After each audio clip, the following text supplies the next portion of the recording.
the translation of the story. It means moral story in Hindi. And let's improve English with translation method. In this story tells us it means every problem has a solution. हर समस्या का एक समाधान होता है। इस story के माध्यम से एक लाइफ लेसन को सीखेंगे, साथ ही इंग्लिश को इम्प्रूव करने वाले हैं। इस स्टोरी में जो भी यूजेज किए गए हैं sentence past indefinite tense second form हो का ही जो ऐसे देखने को मिलता है। और स्टोरी के माध्यम से लाइफ लेसन अपने जीवन में उतारेंगे और वर्ड को, सेंटेंस को, फॉर्म को देखेंगे, सुनेंगे और स्पीकिंग और लिसनिंग स्किल के माध्यम से आप इंग्लिश लैंग्वेज को इम्प्रूव कर सकते हैं। ऐसे भी लैंग्वेज को इम्प्रूव करने के लिए 4 बेसिक स्किल्स होते हैं, 4 वेपन्स होते हैं। सबसे पहले listening, then speaking, then after reading and last one writing. These 4 skills help a lot to learn any language, not only English language. So let's get started. First of all, the title name of this story,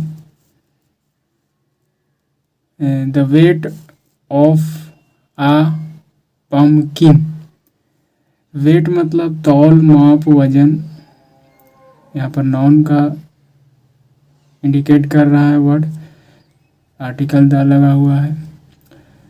तो एक pumpkin, जिसको pumpkin को शायद हिंदी में कोहड़ा, इस तरह का लौकी नहीं, कोहड़ा नाम देंगे। तो एक पंपकिन है जिसकी मेजर करने की बात हो रही है, तौल मापने की बात हो रही है।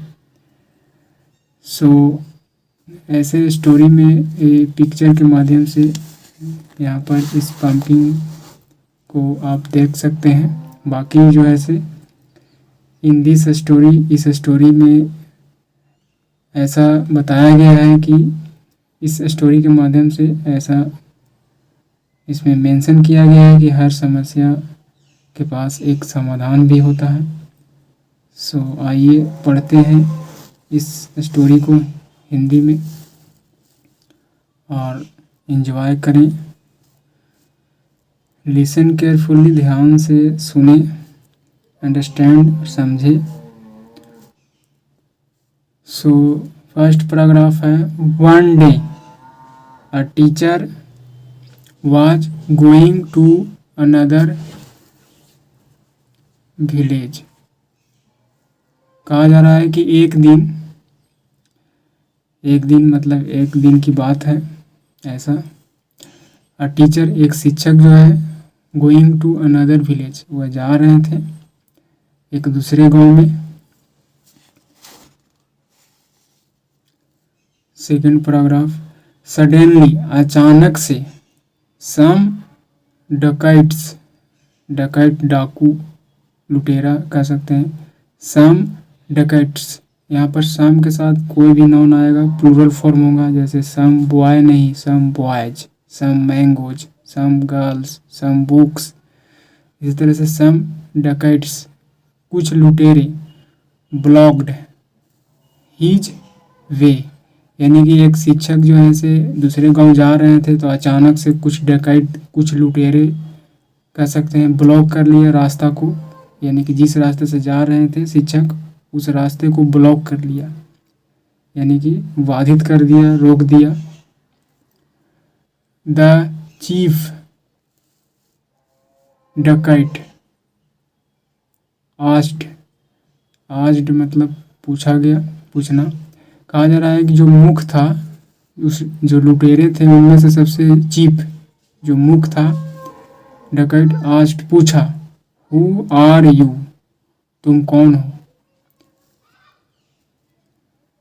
उस टीचर से पूछा, हु आर यू, तुम कौन हो? I am a school teacher, जवाब दिया गया शिक्षक के द्वारा, मैं एक स्कूल के शिक्षक हूँ। रिप्लाइड द मैन, यानी कि उस इंसान के द्वारा उत्तर दिया गया। The chief taunted, do you test your students regularly. इसी बीच जब शिक्षक ने रिप्लाई दिया कि मैं स्कूल टीचर हूँ, तो जो चीफ था, जो कुछ लुटेरे में जो सबसे प्रमुख था, उसने टाउंट किया, यानी कि उसको एक तरह से कमेंट करना, ताना मारना, ठीक है, या फिर उसको कह सकते हैं किसी को इंसल्ट करना। तो कमेंट किया कि अच्छा तुम स्कूल टीचर हो, do you test your students regularly, यानी कि तुम ज़रूर टेस्ट लेते होंगे, आप ज़रूर टेस्ट लेते होंगे स्टूडेंट को, छात्रों को रेगुलरली, हर नियमित रूप से ज़रूर तुम टेस्ट लेता होगा, ऐसा मतलब कहते हुए I think it is time somebody tested you too, यानी कि मुझे लगता है कि यही वह समय है जो किसी के द्वारा तुम्हें भी टेस्ट लिया जाए। यू टू, तुम्हें भी, कहने का मतलब है कि तुम तो छात्र को हमेशा रेगुलर टेस्ट लेते होंगे, लेकिन अब हमें लगता है कि यही है समय, आई थिंक, मुझे लगता है कि समय आ गया है कि कोई तुम्हें भी टेस्ट ले, इस तरह का इसका हिंदी मीनिंग होगा। यू टू, तुम्हें भी टेस्ट कोई ले। समबडी मतलब कोई, कुछ लोग या किसी लोग, कोई भी इंसान के बारे में यहाँ पर सेंस आ रहा है। द अदर्स एग्रीड, यानी कि और सब भी क्या हो गए, जो भी थे वहाँ पर सहमत हो गए कि हाँ हाँ बिल्कुल शिक्षक को भी टेस्ट लिया जाए।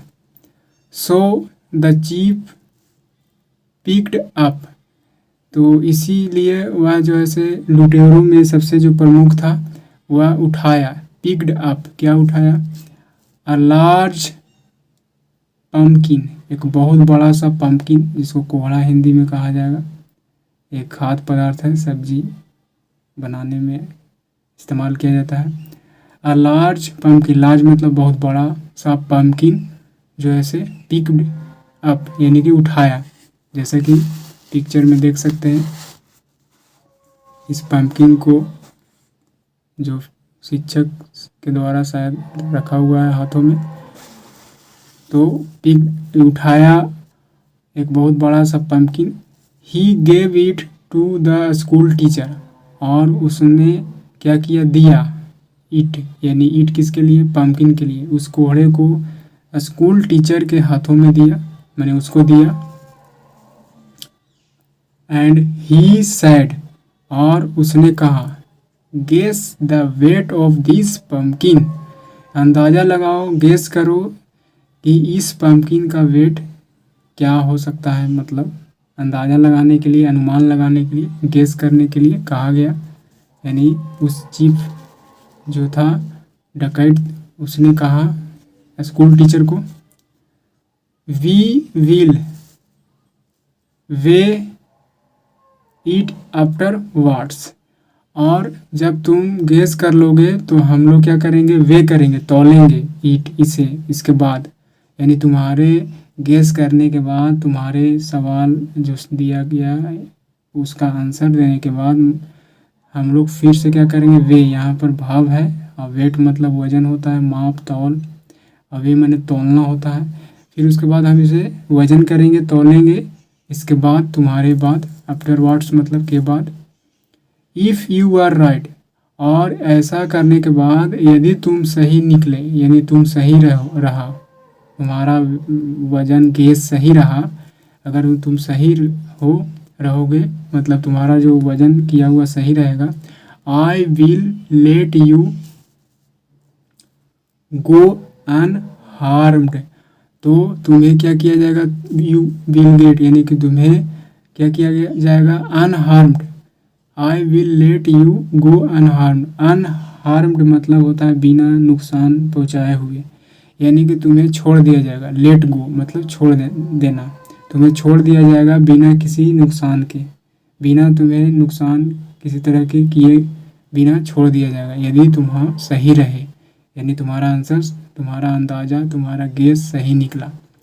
बट लेकिन इफ़ यू आर रॉन्ग, यदि तुम्हारा अंदाज़ा गलत निकला यानी तुम गलत साबित हुए, you will get 100 lashes with this whip, तो तुम्हें कोड़ा बरसाया जाएगा। मतलब राजा जो बहुत प्राचीन समय में राजा के द्वारा प्रजा या किसी तरह के पनिशमेंट दिया जाता है कोड़ा बरसाकर, रस्सी जैसा होता है।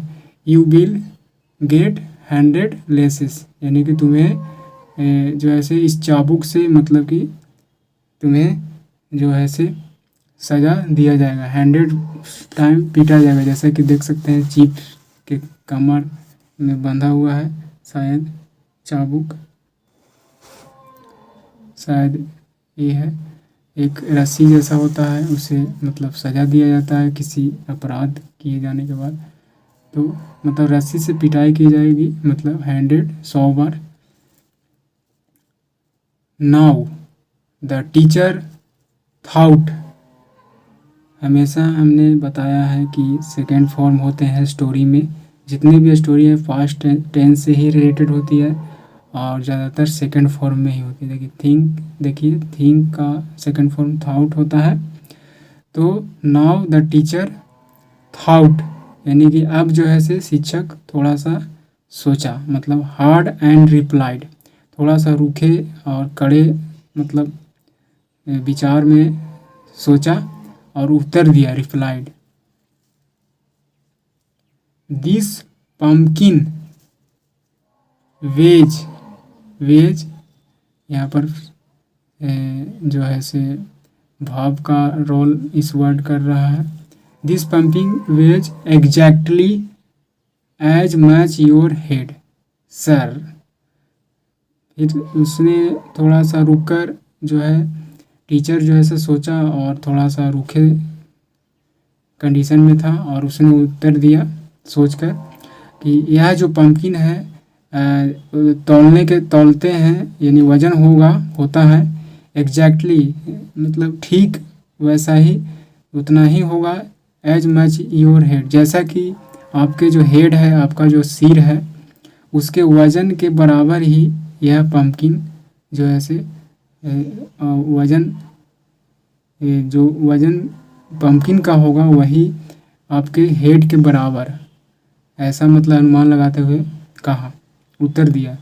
मतलब इस तरह से फनी वे की तरह, मजाक जैसा कि sir this pumpkin weighs exactly as much your head, जितना आपके शरीर का वजन होगा उतना ही इस पम्पकिन का वजन है, ऐसा अनुमान लगाकर बोला।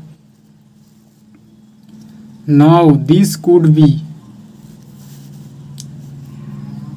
प्रूव्ड, यानी कि ऐसा किया जा सकता है, ऐसा साबित किया जा सकता है। यहाँ पर बी के बाद प्रूव मतलब साबित करना से थर्ड फॉर्म है, यहाँ पर पैसिव स्ट्रक्चर है। कहा जा रहा है कि यह जो है से साबित किया जा सकता है तभी, ओनली इफ, केवल तभी साबित किया जा सकता है यदि द डकैट हेड्स, यानी कि डकैट्स यानी लुटेरे का जो सिर है, head was removed from his body, यानी कि उत्तर देते हुए और यह कहते हुए कि यह जो है तभी साबित किया जा सकता है जब आपका जो यानी कि जो डकैट का जो हेड है, जो सिर है, उसको जब तक हटाया नहीं जा सकता, उसका वजन नहीं किया जा सकता अपने बॉडी से, तब तक जो है से साबित नहीं हो पाएगा। ऐसा कहने का मतलब द चीफ लाफ्ड, यानी कि जो डकैट का जो चीफ था, मुख्य सदस्य था, हंसने लगा, लाफ्ड हंसा, टू शो इस तरह से प्रदर्शन करने के लिए, डैट कि it was all a joke, यानी कि यह पूरी तरह से क्या था, मजाक था। And let the teacher go unharmed, और इस प्रकार शिक्षक को लेट गो यानी जाने दिया गया, बिना किसी नुकसान किए, यानी कि वह समझ गया था कि मेरा इस सवाल, जिस तरह का सवाल दिया गया उस तरह का हमें जो ऐसे समाधान यानी कि उत्तर दे दिया गया, वो भी फनी वे यानी कि मजाक तरीके से। इसलिए वह मुख जो था उस टीचर को यानी लेट द टीचर गो यानी कि जाने देना, लेट गो जाने देना, लेट मी रीड मुझे पढ़ने दो, ऐसा इसका होता है। लेट माने करने देना, let me read, let me sleep, let's play चलो खेलें, चलो खेलने दो, कुछ ऐसा खेलने देना, करने देना का सेंस आता है। तो लेट को मतलब जाने देना बिना किसी नुकसान किए। तो what is the moral this story? And in the beginning, शुरुआत में ही हमने बताया कि every problem has a unique solution. कहने का मतलब है कि हर समस्या का एक समाधान होता है। तो this moral reading this statement, there is always a solution to every problem. Every problem, यहाँ पर प्रॉब्लम लिखा हुआ है, तो there is always a solution to every problem. कहा जा रहा है कि हमेशा से एक सॉल्यूशन रहा है हर समस्या का एक समाधान ज़रूर रहा है। तो इसीलिए कहा जाता है कि हमेशा समस्याओं में मत उलझे, समाधान की ओर भी कदम बढ़ाएं। वहीं पर समाधान भी है, जहाँ पर समस्या है वहाँ अवश्य ही समाधान है, लेकिन आप समस्याओं में उलझ कर रह जाते हैं, समाधान की ओर कदम नहीं बढ़ाते हैं। इसलिए केवल समस्या में मत उलझे। So this is the story, the finished this story.